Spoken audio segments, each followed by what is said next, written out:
My name's Eric, live down in Arlington, been here for a while, been volunteering for Amit the last few months. I've been working on political campaigns for a good 6 or 7 years now. And I can honestly say that I've never been so excited, so energized, so inspired for any candidate I've worked with as much as I have by this guy right here. He's something fresh, he's something new, he's something bold, really breaks all the stereotypes you think of when you think of politicians. So with the great pleasure, I want to introduce you tonight, the guy who breaks all the mold, the next Congressman of Virginia, Amit Singh. Thank you, Eric.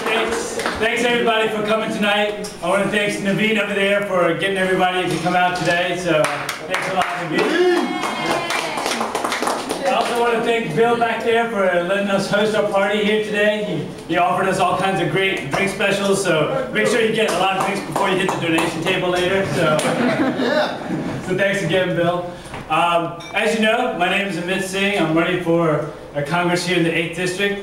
And I'm really happy to see a lot of young people today because on the campaign trail, we hear a lot about getting out the youth vote, which is something that is talked about a lot, especially in a year like this one that we have, but statistically it just simply doesn't happen. The young people just don't come out to vote. And it's very frustrating because whether we like it or not, decisions are made whether we're involved or not. So we really need to get young people involved in these decisions because there are a lot of important things that are happening. Like, I think a pretty common joke among many of us is that we're not going to get Social Security. And that might be true, but we're still going to pay for it. And over the next 5 years or so, many more people are going to start retiring, and the cost of Social Security is going to go way up. So we have a couple of scenarios, and none of them look very good. We can either pay a lot more in taxes, or our dollar is going to go so far down that everything's going to be so expensive it's going to be difficult to afford. And we also have other things that people are talking about, things like socialized health care.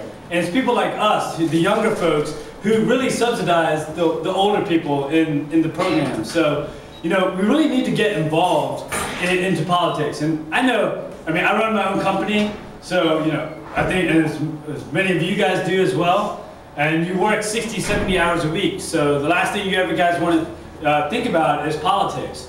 But I assure you that it's an investment well made because if you don't get involved now, the decisions are going to be made without us, and we're going to get shafted. And there are a lot of things that are very important that are going on. Now, I know, like I said, you guys are very busy, so it's hard to give your time. But we don't always need a lot of time from you guys. We have a lot of things that we need to do on the campaign.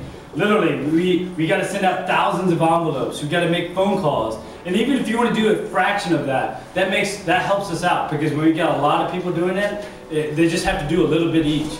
And of course, if you want to be somebody like Eric or Brandon or Kevin or Wendy, you want to put a lot more time in, like Dan, then that's great too. We'd love to have you because we have 650,000 people in this district, so it is hard to get the vote out.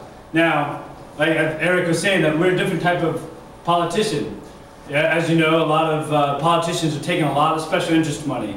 So it's very hard for politicians to regulate people that they're getting money from. We were the very first in the entire nation to sign Dr. Lessig's Change Congress pledge that said we would not take any special interest from anybody. Well, although that's great in principle, what that does is it makes fundraising much more difficult. We rely on individuals to give us money because we were not taking it from big corporations and different types of PACs that are out there. So we rely on all of you. But it's the same thing as campaigning, as helping out the campaign. You don't have to max out. You can just give $10 or $20 because $25 lets us reach 50 new people on a mailing. So, you know, you can just give a little bit of money and that will help us out a lot. You know, we have Wendy over there in the background who, back there, who by the laptop, she'll help you. Ow! Yeah. She'll help you if you want to give a donation. We're still trying to get on the ballot, so we got to collect 1,500 signatures. So my sister over here, she has clipboards. If you live in the 8th District, you can sign the petition to get on the, help me get on the ballot. And, you know, again, just help me out any way you can. I think, you know, when you talk to me and you realize that, you know, what my issues are, you'll see that I exert a lot of common sense, which is lacking in Washington because people are so polarized by labels. Like, he's a Democrat, he's a Republican. And it's really not about that. It's about we're all Americans. We all need what's best for the country. So I encourage you to visit our website, which is amit08.com. That's AMIT08.com. On Facebook, of course. And look me up, and I hope all of you support me. I think you will, because once you realize that you guys are all smart people, you realize that you wouldn't be smart if you were here. But you realize that it's what we're doing is good for the country, and it will be good for you and your long-term future. So again, I want to thank everybody for coming out today, and I really appreciate it. So thank you very much.